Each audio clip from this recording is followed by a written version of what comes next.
Jung's most disturbing discovery wasn't about anger management, it was about people who never get angry, and why this immunity makes them psychologically untouchable. In his clinical practice, Jung documented patients with what he called emotional impermeability, individuals who remained completely calm when insulted, unbothered by criticism, and unaffected by others' attempts to provoke them.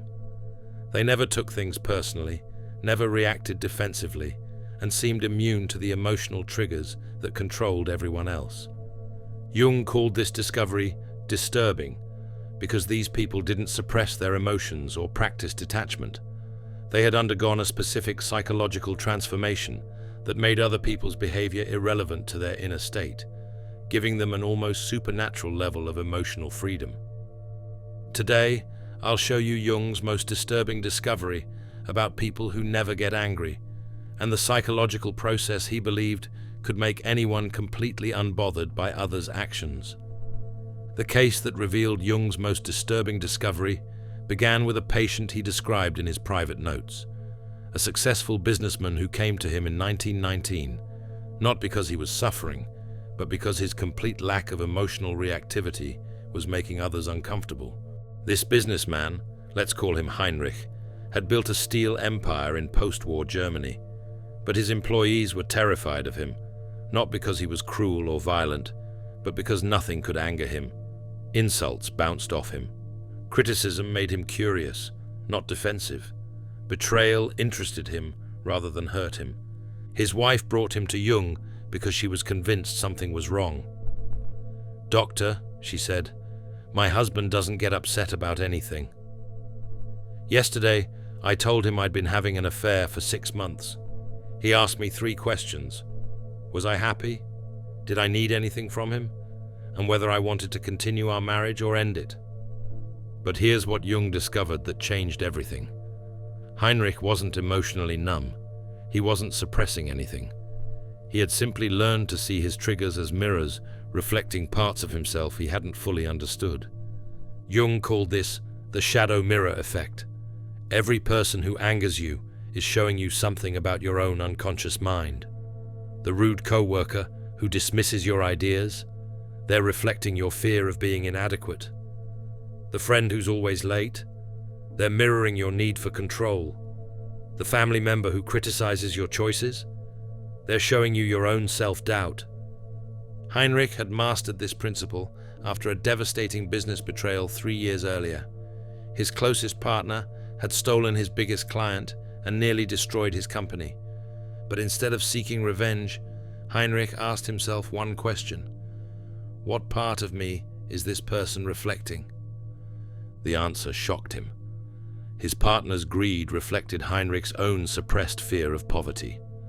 His partner's dishonesty mirrored Heinrich's tendency to hide his true feelings. His partner's betrayal showed Heinrich his own capacity for selfishness. By facing these shadow aspects instead of projecting them onto others, Heinrich had achieved what Jung called psychological immunity. He could see other people's behavior as information about them, not attacks on him. Jung documented this process in what he called the shadow integration protocol. When someone triggers you, instead of reacting, you ask 3 questions. What trait in this person am I judging most harshly? Where do I exhibit this same trait, even in small ways? What is this trigger trying to teach me about myself? Let me show you how this works. Sarah, a marketing manager, felt constantly triggered by her colleague Tom's interruptions during meetings. Using Jung's method, she asked herself, what am I judging in Tom? His need for attention. Where do I do this? She realized she often dominated conversations when feeling insecure. What was this teaching her? That her anger at Tom was really frustration, with her own attention-seeking behavior. Once Sarah owned this shadow aspect, Tom's interruptions stopped bothering her. She could see them as his insecurity, not an attack on her worth. That's the power of the shadow mirror. It transforms triggers into teachers. But Jung's research revealed something even more disturbing. The people who achieved emotional impermeability had discovered a psychological space that most humans never access, the gap between stimulus and response. Heinrich described this gap to Jung. "Doctor, when someone insults me, I experience something strange. Time seems to slow down.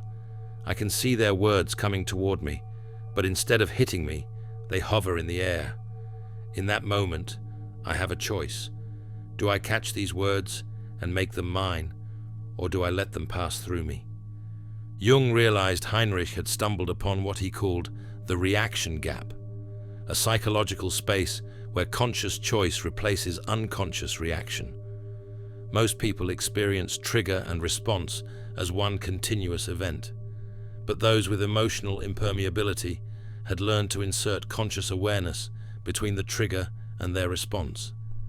This discovery contradicted everything psychology understood about human nature. We assumed anger was automatic, that triggers inevitably led to reactions. But Jung's patience proved that with the right training, anyone could access this gap and choose their response. The technique Jung developed was deceptively simple, but psychologically profound.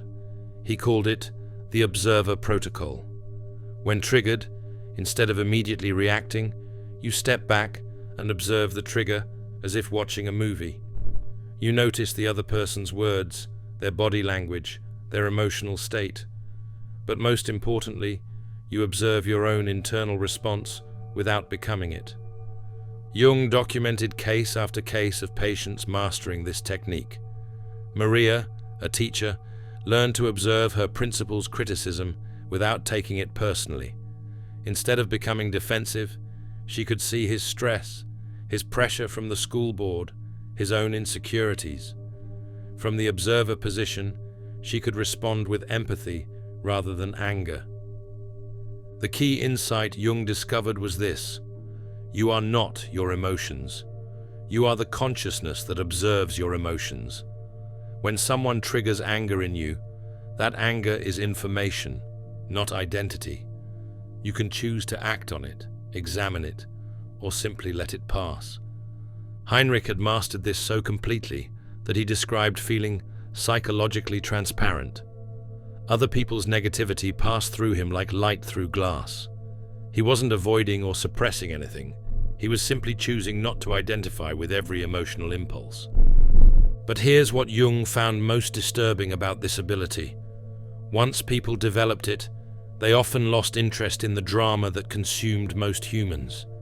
They stopped caring about being right, winning arguments, or proving their worth. This made them incredibly powerful, but also isolated them from those still trapped in reactive patterns. The observer protocol requires practice, but Jung found that most people could access the reaction gap within weeks of consistent application. The technique involves 3 steps: pause when triggered and take a conscious breath. Observe the trigger and your response without judgment. Choose your action based on your values, not your impulses. This isn't about becoming emotionless or detached. It's about becoming the author of your responses rather than the victim of your reactions. Jung's research into emotional impermeability revealed another disturbing pattern. People who never got angry had built what he called boundary fortresses around their psychological space. Unlike physical boundaries, these were invisible barriers that determined what could and couldn't affect their inner state. Heinrich explained his boundary fortress to Jung. "Doctor, I learned that people can only disturb my peace if I give them permission. Their words, their actions, their emotions, these are external events. They only become internal experiences if I choose to internalize them." This concept revolutionized Jung's understanding of human psychology. Most people, he realized, had completely permeable psychological boundaries. They absorbed other people's emotions, took on their stress, and allowed external events to dictate their internal state. But those with emotional impermeability had learned to construct selective barriers. Jung documented 3 types of psychological boundaries his immune patients had developed. The first was the relevance filter. They had trained themselves to only absorb information that served their growth or goals. Everything else was acknowledged, but not internalized. The second was the ownership boundary. They could distinguish between their emotions and other people's emotions. When someone was angry at them, they could see it as that person's anger, not their anger about that person's anger. The third was the identity fortress. They had such a solid sense of self that external criticism couldn't shake their core identity. They could hear feedback without hearing judgment of their worth. But Jung discovered something disturbing about these boundaries. People who developed them often became magnets for those who lacked them. Toxic individuals, energy vampires, and emotionally unstable people were drawn to those with strong boundaries because they provided the stability these chaotic personalities craved. Heinrich experienced this constantly. "Doctor," he told Jung, "ever since I stopped reacting to provocation, people seem to work harder to provoke me. It's as if my calm disturbs them more than anger ever could." Jung realized this was because emotionally reactive people use others' reactions to regulate their own emotional state. When Heinrich refused to provide that regulation, it forced others to confront their own psychological instability. The boundary fortress technique Jung developed involved 3 strategic elements. First, the emotional firewall. Before entering any social situation, you consciously decide which emotions you're willing to experience and which you'll observe but not absorb. Second, the response selection. You pre-decide how you'll handle common triggers. Instead of reacting in the moment, you're executing a pre-planned response based on your values. Third, the identity anchor. You maintain such a clear sense of who you are that external opinions become interesting data rather than threats to your self-concept. Let me show you this in action. David, a software engineer, was constantly stressed by his demanding boss. Using Jung's boundary fortress method, David implemented an emotional firewall before work each day. He decided he would observe his boss's stress, but not absorb it. He pre-selected calm, professional responses to criticism, and he anchored his identity in his competence and growth, not his boss's approval. Within weeks, David reported feeling untouchable at work. His boss's moods no longer affected his performance or peace of mind. But more importantly, his boss began treating him with more respect, as if sensing David's newfound psychological strength. This is the paradox Jung discovered about boundary fortresses. The stronger your boundaries, the more others respect them. People can sense psychological strength and typically adjust their behavior accordingly. But Jung's most disturbing discovery about emotional impermeability involved what he called projection reversal. His immune patients had learned to see through others' emotional attacks to the psychological wounds driving them. Heinrich demonstrated this principle during one of Jung's sessions. A business rival had publicly humiliated him, calling him a heartless profiteer who cares nothing for his workers. Instead of anger or defense, Heinrich felt curiosity. "Doctor," Heinrich said, "this man's attack told me everything about his psychology and nothing about mine. His accusation of heartlessness revealed his own fear of being seen as unfeeling. His focus on profit showed his own financial insecurity. His concern for workers exposed his guilt about his own treatment of employees." Jung realized Heinrich had mastered what he called psychological X-ray vision, the ability to see through surface attacks to underlying psychological dynamics.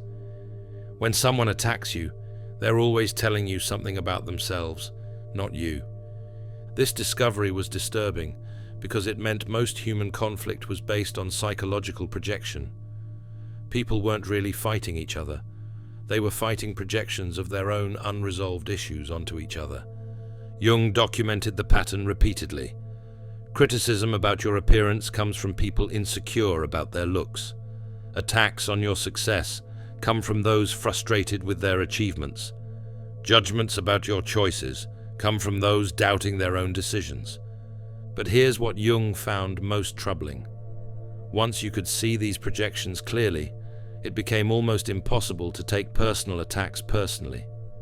You started feeling compassion for the psychological pain driving others' aggression.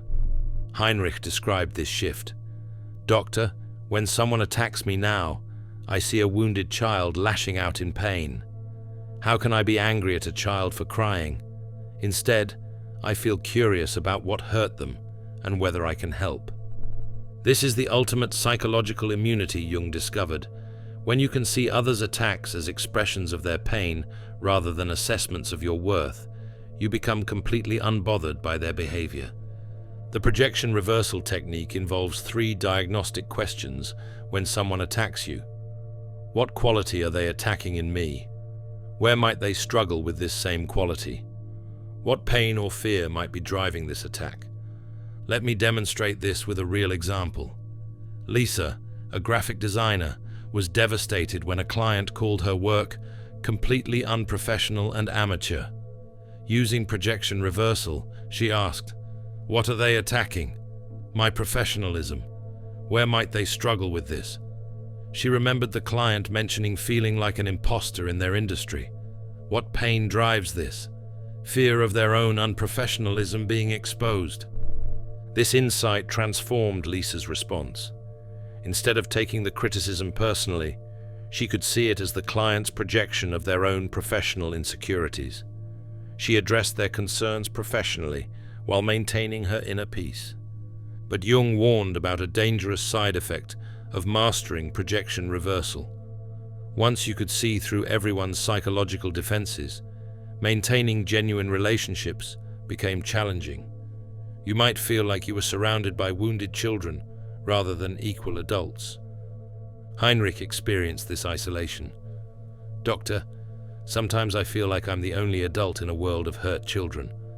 I can see everyone's pain so clearly that I struggle to take any of their behavior seriously." Jung realized this was the price of psychological immunity, clarity about human nature that could lead to detachment from human drama. The key was learning to see others' pain without losing compassion for their experience. Jung's final discovery about emotional impermeability was perhaps the most disturbing of all. His patients hadn't just learned to avoid being triggered, they had developed what he called emotional alchemy, the ability to transform every trigger into psychological gold. Heinrich explained this process. "Doctor, I no longer see difficult people as problems to avoid. I see them as teachers bringing me exactly the lessons I need for my growth. The more someone can trigger me, the more valuable they are to my development." This represented a complete reversal of normal human psychology. Instead of avoiding triggers, Heinrich actively sought them out as opportunities for growth. Instead of seeing difficult people as enemies, he saw them as unconscious allies in his psychological development. Jung realized this was the ultimate stage of emotional impermeability, transforming every external challenge into internal advancement. His immune patients had learned to use other people's negativity as fuel for their own psychological evolution. The process Heinrich described was methodical. When triggered, instead of reacting or even just observing, he would immediately ask, "What is this person teaching me about myself? What weakness are they exposing that I need to strengthen? What shadow aspect are they forcing me to confront?" But here's what Jung found most disturbing. This level of psychological development created individuals who were nearly impossible to manipulate, control, or defeat emotionally. They had transformed every potential weakness into a source of strength. You already know this truth intuitively. External validation cannot inflate you because you don't need it. External criticism cannot deflate you because you use it for growth. You have the capacity to become emotionally invulnerable, not through armor, but through the alchemy of turning every challenge into wisdom. This emotional alchemy involved 3 transformation processes. First, trigger mining, actively extracting valuable insights from every person who disturbed your peace. Second, shadow integration, using others' behavior to identify and heal your own psychological wounds. Third, strength synthesis, converting every discovered weakness into a developed strength. Let me show you this process in action. Marcus, a sales manager, was constantly triggered by his team's laziness and excuses. Instead of just managing his reaction, he used emotional alchemy. He asked, "What is their laziness teaching me? That I expect others to share my drive without understanding their motivations? What weakness does this expose? My inability to inspire rather than demand. What strength can I develop? The skill of motivating others through connection rather than pressure." Marcus transformed his trigger into a growth opportunity. He studied motivation psychology, learned to connect with his team's personal goals, and developed into one of the company's most effective leaders. His trigger became the catalyst for his greatest professional development. But Jung warned about the dark side of emotional alchemy. People who mastered it sometimes became so focused on their own growth that they lost empathy for those still struggling with basic emotional regulation. They could become psychologically superior and emotionally distant. Heinrich experienced this. "Doctor, sometimes I feel like I'm conducting a psychology experiment rather than living a human life. Every interaction becomes a chance to study human nature rather than connect with another person."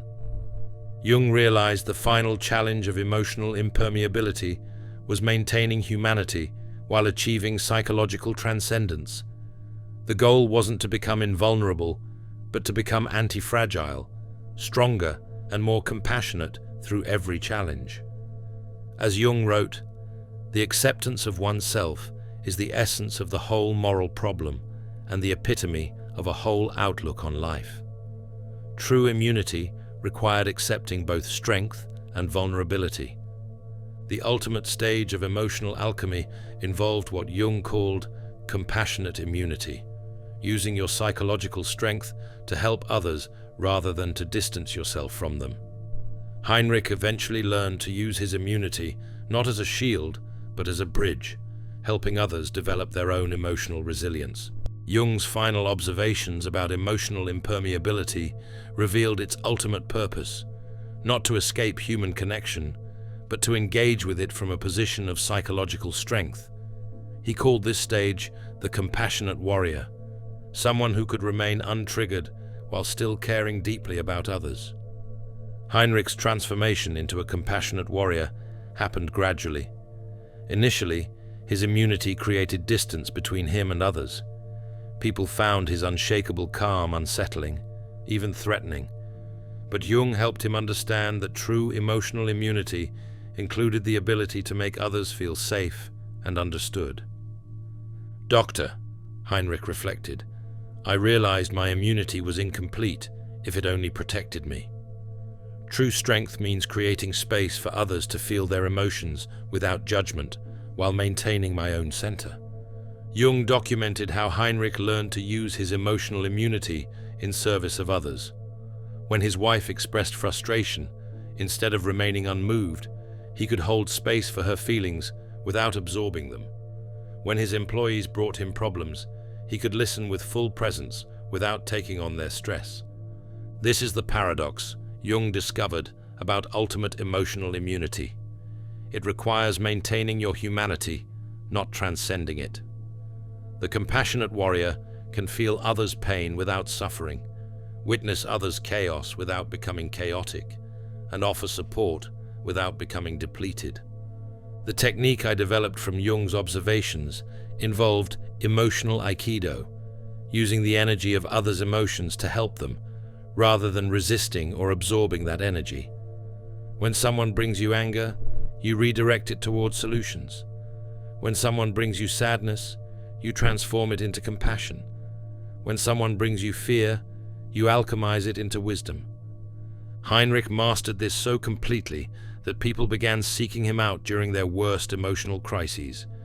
His presence alone seemed to calm others' inner storms, but he achieved this not through emotional detachment, but through emotional mastery, feeling everything but being controlled by nothing.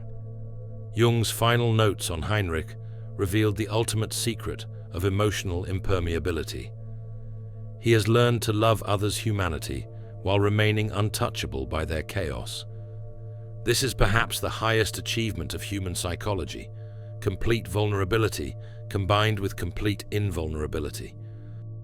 The businessman who couldn't be bothered became Jung's greatest case study in human psychological potential. Heinrich proved that emotional immunity isn't about becoming cold or detached. It's about becoming so psychologically strong that you can remain warm and connected even in the midst of others' emotional storms. Jung's disturbing discovery about people who never get angry revealed the ultimate truth about human nature. We are not victims of our emotional reactions. With the right understanding and practice, anyone can develop the psychological immunity that makes others' behavior irrelevant to your inner peace. The path Heinrich traveled, from shadow integration through boundary fortresses to emotional alchemy, and finally to compassionate warrior, represents the complete journey of psychological development that Jung believed every human could achieve. Today you've learned the psychological techniques that Jung documented in his most private case studies. The shadow mirror that transforms triggers into teachers. The reaction gap that gives you choice over your responses. The boundary fortress that protects your psychological space. The projection reversal that helps you see through others' attacks. The emotional alchemy that turns every challenge into growth. And finally, the compassionate warrior that maintains humanity while achieving immunity. Jung's most disturbing discovery wasn't that some people never get angry. It was that this ability reveals the vast psychological potential lying dormant in every human being. The question isn't whether you can develop emotional immunity. The question is whether you're ready to claim the psychological power that Jung proved belongs to you. Remember Heinrich's final insight? Doctor, I learned that true strength isn't about what can't touch you. It's about what you can touch without being changed by it. Your journey to emotional immunity starts now. Every trigger you encounter is a teacher. Every difficult person is a mirror.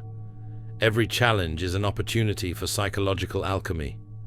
The only person who can disturb your peace is the person you haven't fully understood, yourself. Take Jung's disturbing discovery and make it your liberating truth. You have the power to never be bothered by anyone again. Thanks for watching. See you in the next dimension.